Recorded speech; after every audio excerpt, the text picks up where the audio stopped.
अंजुमन committee द्वारा सुनील कस्बे में 13/6/2025 को एक प्रोग्राम रखा गया। 10वीं 12वीं बोर्ड परीक्षा में पास होने वाले अच्छे परसेंटेज और मेरिट बनाने वाले सभी बच्चों और बच्चियों को सर्टिफिकेट और इनाम देकर इस्तकबाल और हौसला अफजाई की। बाहर से आए हुए सभी मेहमानों का अंजुमन कमेटी द्वारा माला पहनाकर इस्तकबाल किया। मौजूद तहसीलदार साहब अजहर बेग साहब, काजी हाफिज मंजूर अहमद साहब, नायब साहब काजी हाफिज साजिद साहब, अंजुमन कमेटी सदर कल्लू पठान अली इमरान साहब, पूर्व सदर हाजी इकबाल मार साहब, कारी साहब, हाफिज अख्तर हुसैन, अशफाक मार साहब, सैकड़ों की तादाद में लोग मौजूद रहे। बिल्कुल खामोशी से काम करते रहते हैं और पता ही नहीं चलता कि ये जो है इतना काम ये कर देते हैं। आज भी सारा काम होने की जनाब शेर गाजी साहब और हाफिज साहब, साजिद हाफिज साहब, जो कि जैसा कि सर ने बताया कि अंजुमन कमेटी या मदरसा अंजुमन इस्लामिया जो है काफ़ी सालों से यहाँ पे है और मैं भी यहीं से पढ़ा हूँ। जनाब हाफिज साजिद साहब ने ही पढ़ाया मुझे, तो मेरे पीटी टीचर भी यहीं हैं और जो स्कूली टीचर थे सैयद यूसुफ अली साहब वो भी यहीं मौजूद थे।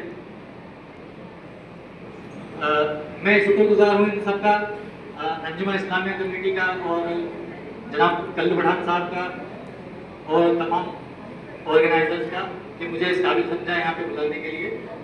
और मैं ये कहना चाहूँगा कि आप लोग अभी 10वीं 12वीं करके जो बच्चे यहाँ से निकले हैं वो ये ना समझे कि आगे कोई रास्ता नहीं है या कोई गाइड नहीं मिलेगा तो क्या कर पाएंगे। मैं अपना पर्सनल एक्सपीरियंस बताना चाहूँगा।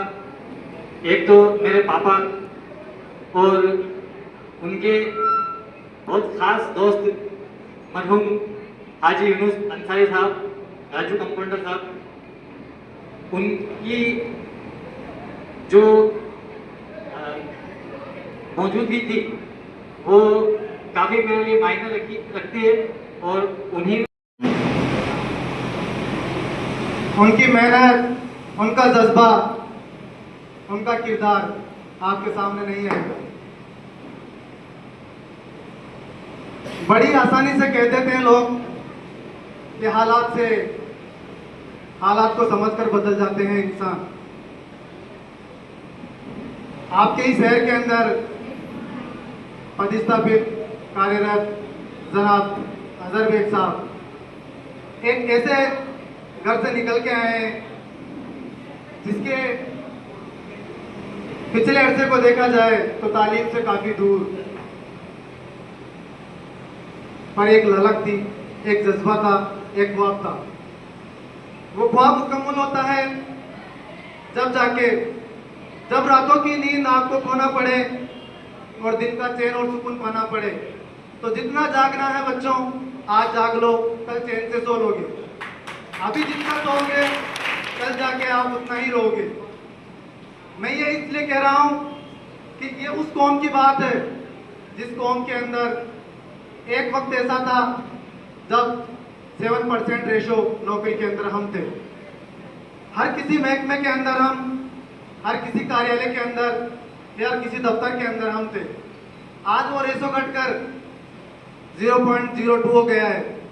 ये मैं उस कौम की बात कर रहा हूँ जिस कौम ने पहला एजुकेशन मिनिस्टर दिया, जिस कौम ने तालीम जारी की और तालीम के ऊपर कदम रखने के फायदे और तालीम का मकसद बताया।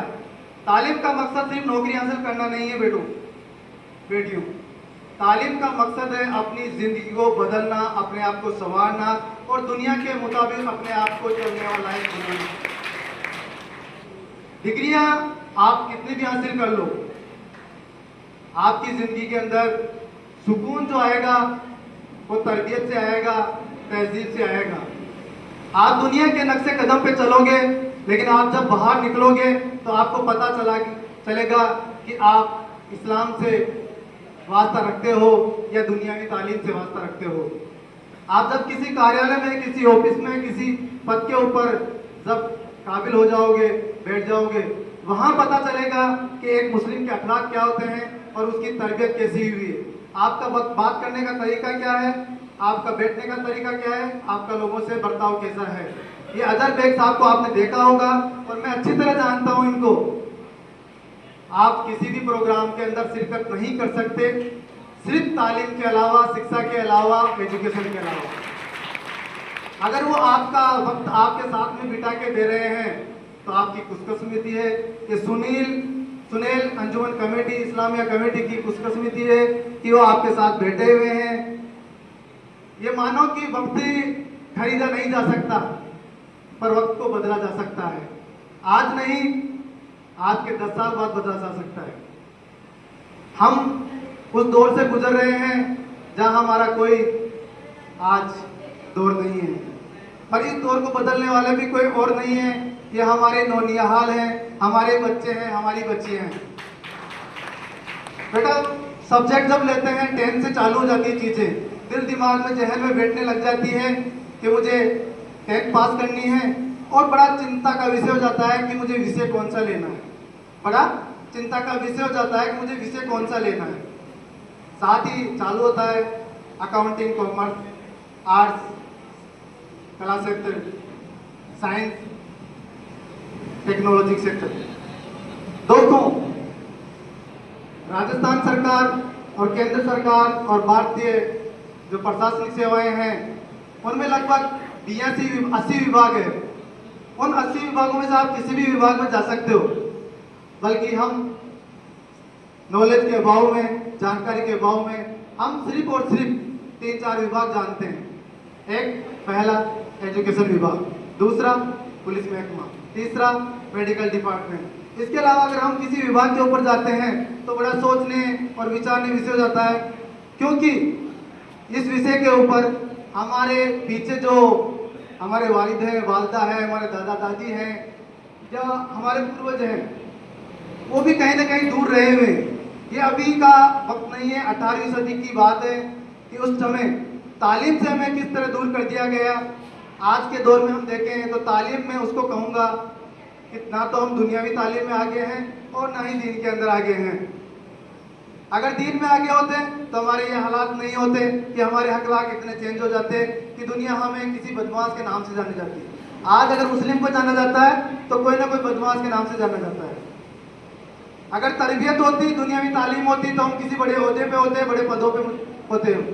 तो अब जो दारोमदार है हमारी इन नौनियालों के ऊपर है, तो मैं वो पीछे बैठे हुए, मैं चाहता था कि वो आगे बैठे। मैं बैठे बैठे शुरू से एंड तक यही सोच रहा था कि जिनके लिए प्रोग्राम रखा गया है वो वहां नहीं, यहां होने चाहिए।